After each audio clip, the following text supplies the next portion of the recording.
chosen ones, empaths, and all the genuine souls out there. I know God is all powerful, right?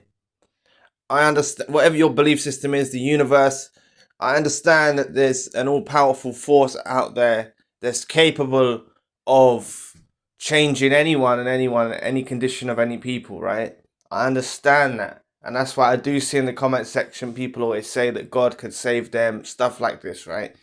But the way that I see it with the narcissist involved in your life is they've been through so many people, like they've had so many chances to change.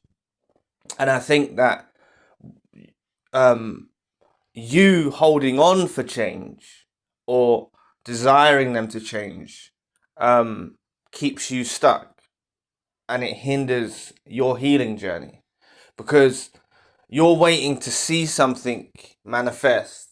That's not even the right word, but like you're waiting to see something change within the narcissist, okay? You're waiting to see something change within them. And look, you could be away from them now. This doesn't mean that you have to be in the same, like in a relationship still or anything. You could have already been discarded, reverse discarded, or you could have already cut the narcissist off, but still in your heart of hearts, you're hoping for change. You're hoping they see sense. You're hoping for them to change their ways. And I I think that, look, it's, you could disagree, obviously, right? You can disagree. I just think that they're so ingrained in their ways, okay? They're so ingrained in their ways. And I think that the main factor of why they don't change is stubbornness. You see? Like, they can be in a place, right? After your relationship ended. They can be in a place where they've gone on with a new supply. It's not worked out.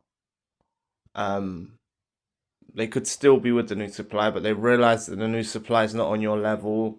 They can realize they've made a mistake. And still, they like some of them do come back to you and say that they're sorry, that they'll change their ways. I've heard of this happening to victims of narcissistic abuse. But still, they're doing that with devious intentions. They're not coming back like pure and like really sorry, and they're still like, if you forgive them and let them back into your life, they'll look at that as they manipulated you. They won't deem it as you have a wonderful quality in you that gave them forgiveness and they appreciate it and stuff like that, okay? So that's maybe the less stubborn ones that do that. But there's plenty of stubborn ones that won't even do that. They can be in a situation with a new supply and they're miserable as anything. They're without supply, and still they don't come and say something. They'll come and do something to you, like provoke you from a distance or create a fake account and contact you, and they'll do something weird and stuff like that. And that's why I think it's the stubbornness of the narcissist. And I don't think that you should put yourself through an ordeal of like waiting for them to change or hoping for them to change. Obviously, like I said in the opening segment, God is powerful of everything. The universe is powerful of everything, whatever your belief system is, right? Obviously, God could cause them to change, or the universe could cause them to change, right?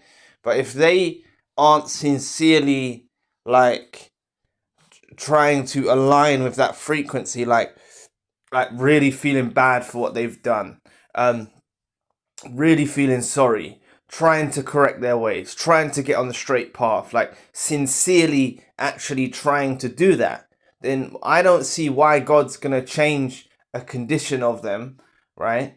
Or the universe is going to change a condition of them if they're not being sincere, you see?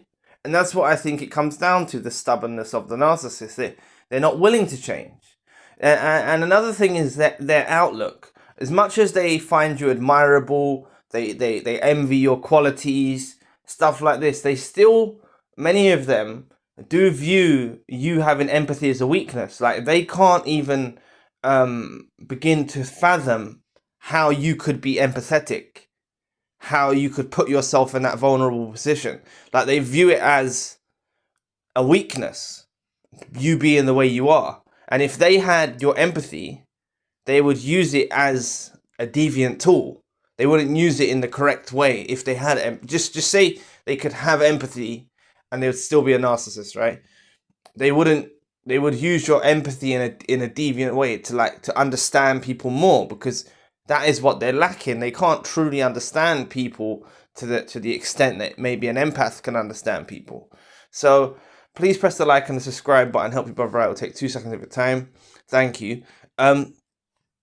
You just like I don't think that you should be holding on for change, and I think that letting go is really key and crucial for your healing and your development. Okay, because what you're saying to yourself when you hold on for change, and look, don't get me wrong, I'm not. You will be in a place for a period where some of you just detach straight away and stuff like that, but there will be a selection of you that are in a place and you're in a period of your life and of the healing journey, and you're waiting for them to change, or you want to see change or something like that, and it's a natural process you go through. All I'm trying to do with this audio is try to make you aware that, like, it's not your place to sit around and wait for them to change. Now, I'm not telling you like to rush off in a new relationship or anything like that, but I think that it comes down to acceptance, like accepting that they are a parasite, accepting that they are an evil deviant.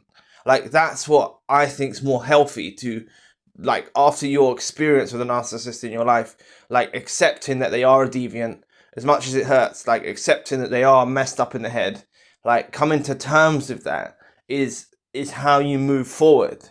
That it's someone said it's called radical acceptance. Or there's something called radical acceptance. I haven't done that much research on it, but from what I understand of the topic, it's in the wording. It's acceptance. For you to accept this, it's hard to do, but for you to accept that this person that you once loved, that you were so close to, that you felt like was your soulmate, or maybe a family member, maybe a friend, someone close to you that was a big part of your life, you have to accept that they are messed up in the head. You have to accept that they are lost cause. And I think the main issue of why people think about change comes from the perspective of when they view narcissism as a personality disorder. And it's not a personality disorder, right? Like you've heard me mention many times, it's still a theory that remains that a narcissist is created in childhood. If you type in on Google, for example, what causes a narcissist to be a narcissist, it will tell you that it's most likely a childhood trauma, something like this. And it begins to make you start empathizing with their upbringing and stuff like this. And I don't think that this is the cause, because there's so many individuals, even individuals who I've spoken to in sessions that have had not the best upbringings, and they haven't turned out to be narcissists. Okay, and that's why I think that theory of they're made in childhood is flawed.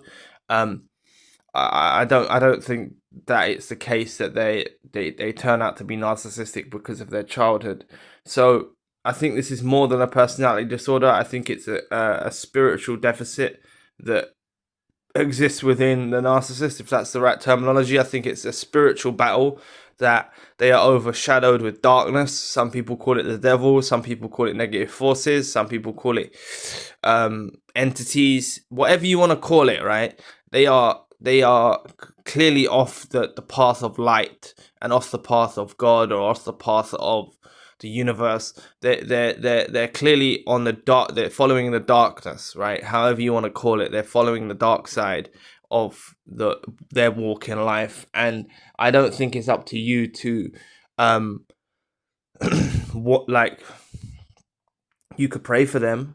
You could pray for them, of course you can, but I still believe that unless they change how they are, they have a sincere intention to want to change. And this is there's something called the rubber band theory. So there is narcissists that have sincerely tried to get better, and they've gone to therapy and stuff like that, okay? And therapy can only help them so far.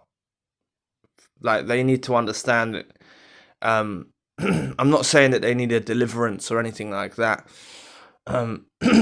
But psychology can only help them so far, because many narcissists go in there to deceive. But say there has been narcissists that sincerely try to change these.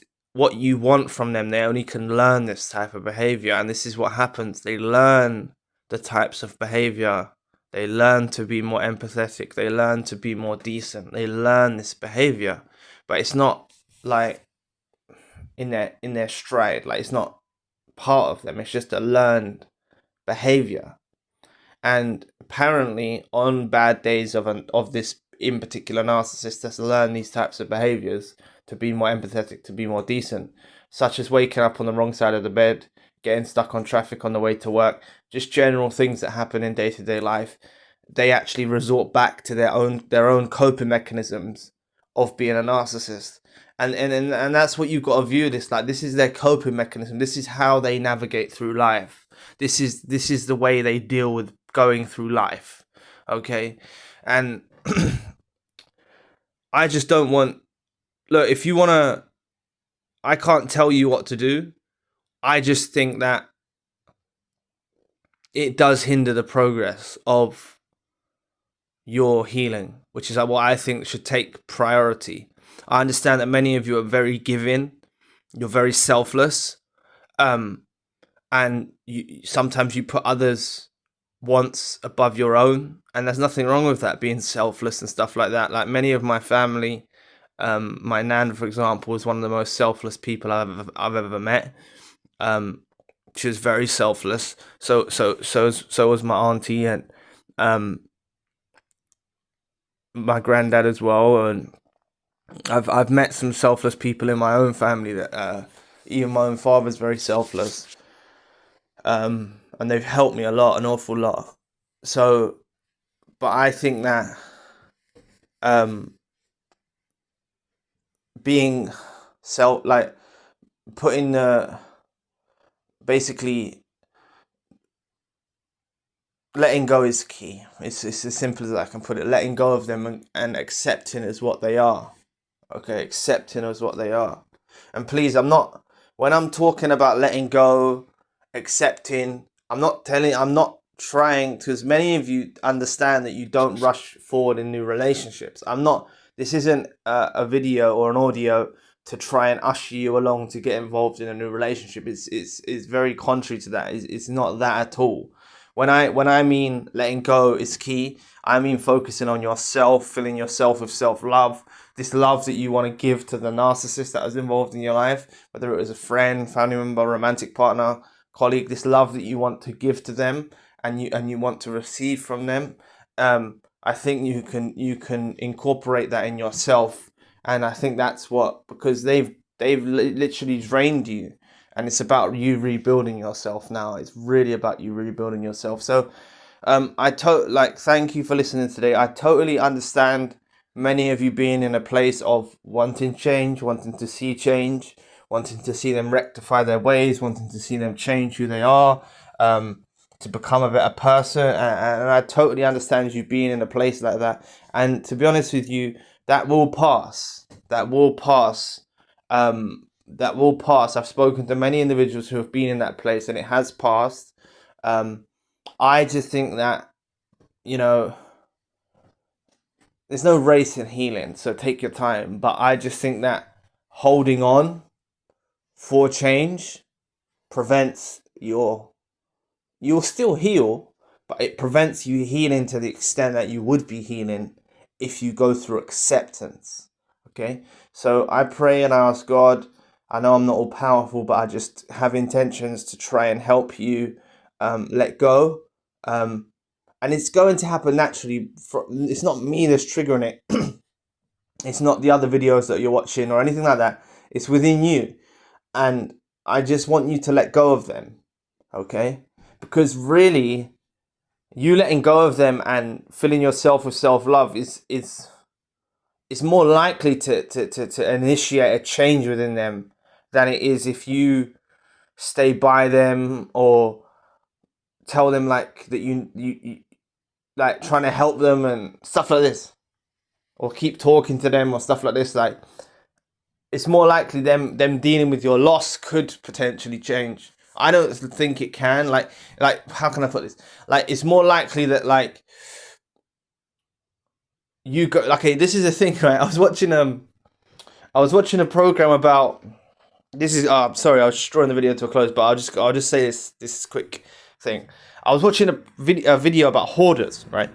And there was a man, and he lived in like a 15-bedroom house, and he had a wife, and he had hoarding syndrome. Okay, now I know this is off the topic, but like his wife was like at wit's end. Okay, and she was saying to him like, people don't stick around, and like people don't stay around. Like there's like people wouldn't put up with this, but she was with him for years. Like they were an elderly couple, and like her side of the bedroom was clear, and his side of the bedroom was all cluttered and everything, and had loads of hoarding stuff. And they had like 15 rooms full of hoarding stuff, right? Like all these items and everything, right? And like he wouldn't allow her. He didn't trust her enough to go around and tidy up. Okay, he was very like. He wasn't a horrible person or anything like that. It's just it's an issue that some people have. But the point is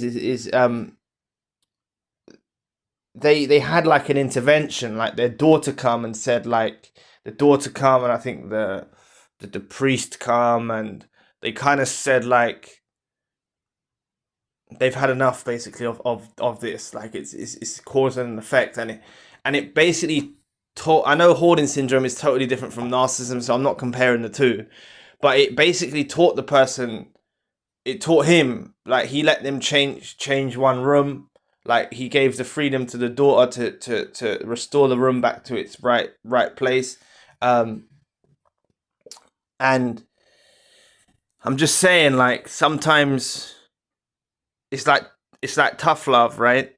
It's like they gave him tough love to change. Now, like I'm not saying this can change a narcissist, right? But I'm just saying that basically you holding on or telling them you want to help them or saying that you want, like, it keeps you bound, okay? It keeps you bound. Like I said, God's powerful with everything. God's capable of changing them if they really wanted to, but I think it has to come down to their intentions. I don't know why I went on to that example there, but it was just when I saw the intervention with the priest and the daughter and the mother, and they basically trying to make him accountable for his actions. Okay, this is the thing, and that's the thing. Like, this is why when it's just coming from yourself, right? Like you're trying to make them change and stuff like this, but they've still got a mask with their friends, their family, this, that, or vice versa. Like they've still got a mask with their romantic partner, and you're a friend to them, and like they often manipulate people on so many different levels in their life that it's unlikely that a group of people come together and try to expose the narcissist. Okay, so it's they're very deviant. So I just want you to let go. Okay, and sometimes letting go is the best thing you can do, right? And there's a saying, like, even if you're still in love with this narcissist, or you love this narcissist, or care about this narcissist, sometimes loving from a distance is the only thing you can do. And if you want to remain praying for them, or to remove the darkness from them, and I think that loving from a distance is the only thing that is better. Is better to love someone from a distance than be involved in their lives and letting them make you miserable. So anyway, thank you for watching today. I'll be back with another video soon. Peace.